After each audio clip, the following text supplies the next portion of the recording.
we've covered quite a few really wonderful points about what happens to people, like, at least between the both of us. I'm sure like there are more people who have different experiences, and how this manifests, like how the anxiety manifests. One thing is it makes you forget everything you've done. The second thing is that you can have physical manifestations of your nerves are shaking, shivering, cold hands, sweaty, whatever. And the mind, the mental thoughts that are going through your mind when you perform, and sometimes you're just not with it, you're not with the music, you're with your thoughts, like that bar which always goes wrong. It's coming, it's coming, it's coming, it's here. And then you obviously, and then you just shut down, pre disaster bar, you just shut down, and then I'm just going to throw my hand in the general direction of those notes and I hope it works.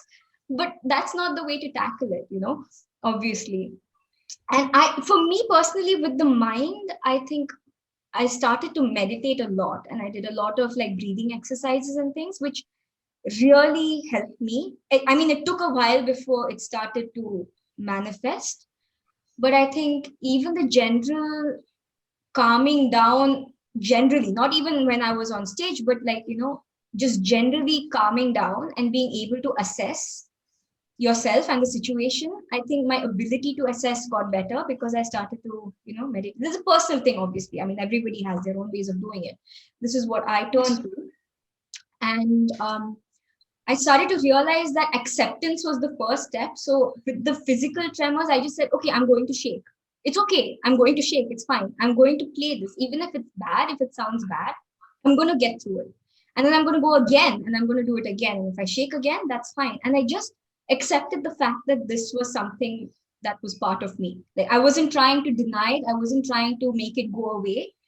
And over time, it just started to, fade off on its own.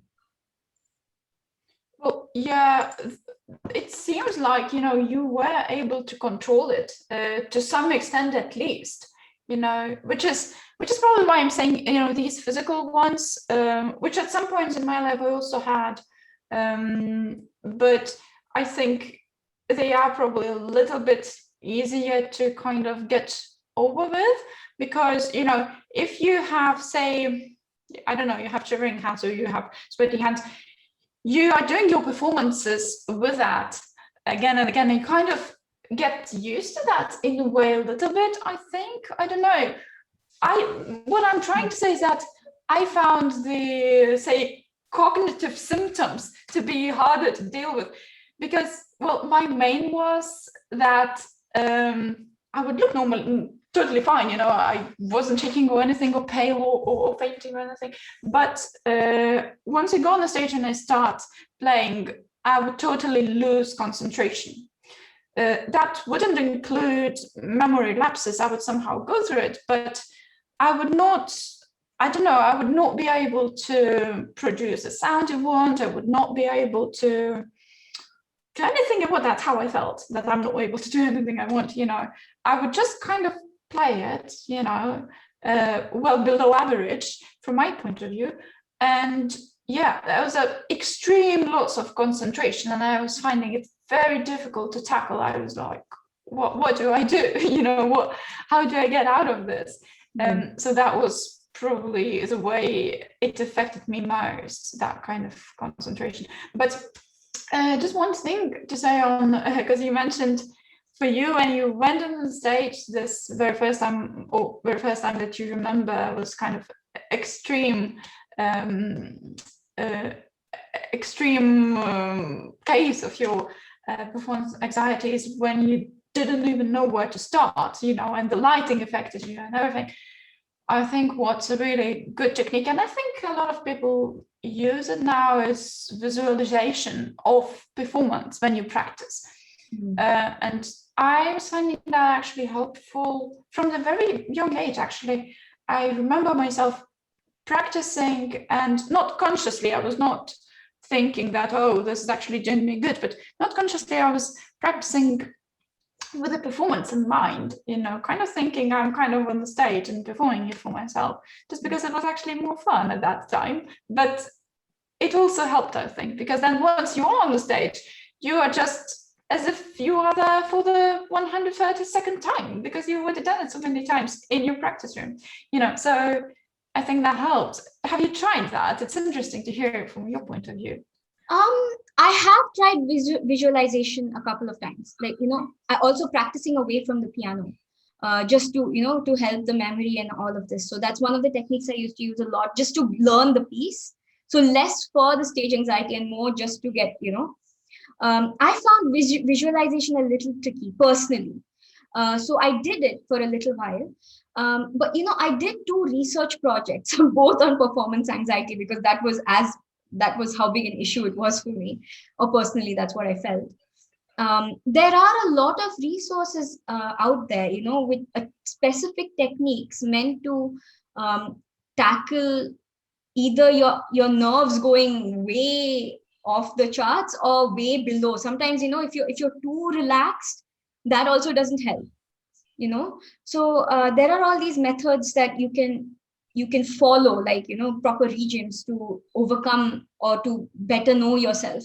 So I did a few of those and I found that those helped me.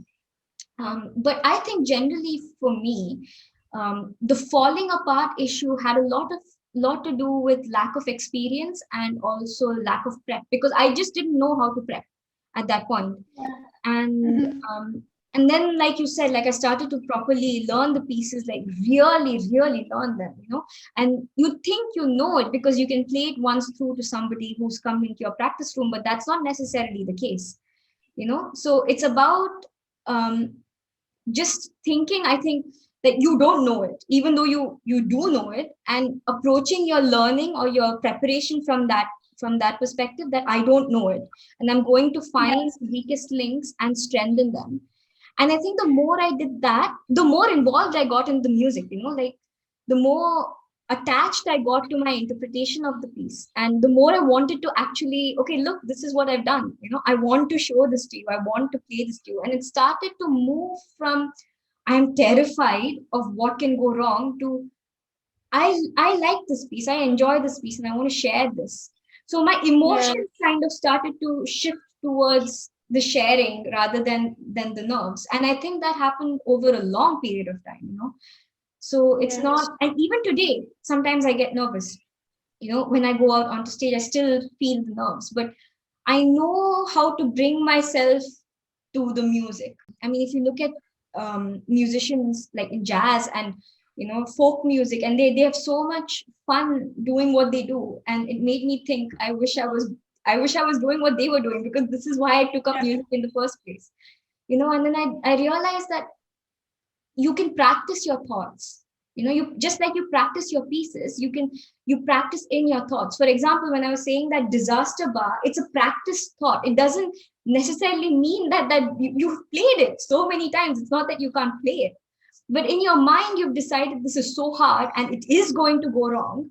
And every time you practice, you're thinking, this bar is going to go wrong, I need to play this 10 times. This bar is going to go wrong, I need to play this.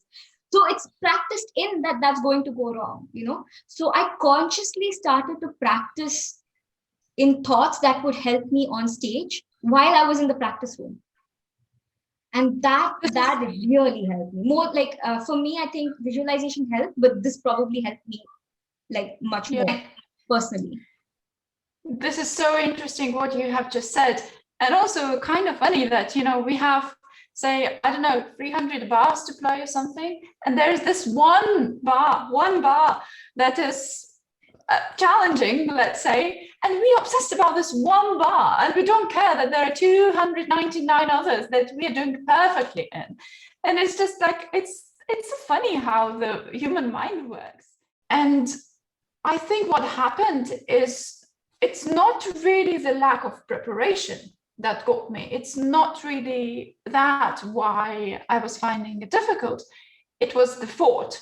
It was this constant thought that I'm not prepared, which gave me just simple insecurity, and constant comparison of myself to others. I think that's just not healthy. Not healthy. And I think the minute when you start realizing that you can only compare yourself to yourself, that's your kind of the start of your healing journey. I think honestly, I think it was probably the most, considering all the techniques that you can do about tackling this performance anxiety, stage fright, or whatever. For me, it was the thought that I'm not comparing myself to anyone. I'm comparing myself to myself, although that gave me some anxiety as well, because you're kind of competing with yourself. Anyway, it's sometimes you also compete with yourself. Yeah. But from that, another thought that stemmed from that, and that one was actually helpful, is that I stopped. Well, I shouldn't say stopped, but I encouraged myself not to think about that performance as some kind of a end point, the final thing that must be perfect. Because if you are going on the stage with a mindset like that, you're putting a lot of responsibility on your shoulders. You have to do it here and now or never. It's that kind of thing, and just stresses you out from the inside. And of course, sometimes it might be some important performance when you kind of feel like, yeah, it's the end point of, I don't know, whatever, playing this piece or something. But it's not probably ever as significant as we think it is. It's considering everything that's happening in the world. And for me, where I kind of shifted my thoughts was towards thinking that this is, yes, it is a performance, but it is a part of my learning process. So I'm just going now there on the stage to learn from mistakes that I will do. So I am just, saying, yeah, I will do something I don't like, but that's all right, because I will be learning from that. And I would just kind of say to myself, right, let's go and see how it goes. And with that kind of, it might not be suitable for everyone, but for me, it was helping me, because I was such a kind of perfectionist in my mind, that this kind of thought helped me, because I would still feel like, okay, I'm doing my job of being a perfectionist because I'm working towards it being, perfect. So, I'm trying to be perfect at the learning process, let's put it that way. But I'm telling to myself, let's go and see how it goes. I will do the best I can, but let's see what comes out of that. That helped me, rather than saying, right, now I must do it. Yeah, I absolutely. And in an hour's long performance, or even less, half an hour's, I mean, it's impossible to get everything right, or it's impossible for everything to go exactly how you want it to go. And I think it was a very naive thought that I had, or a wish that I had, that everything would be perfect and, go exact. I don't think I've had one single performance in my entire life that I can say that was, it couldn't have gotten better. I always came out thinking, yeah, there were some good things and there were some things which could have gone better. But I think with experience, you kind of start to accept that, and you work with it, And I think that's just life. Nothing goes 100% the way you want it.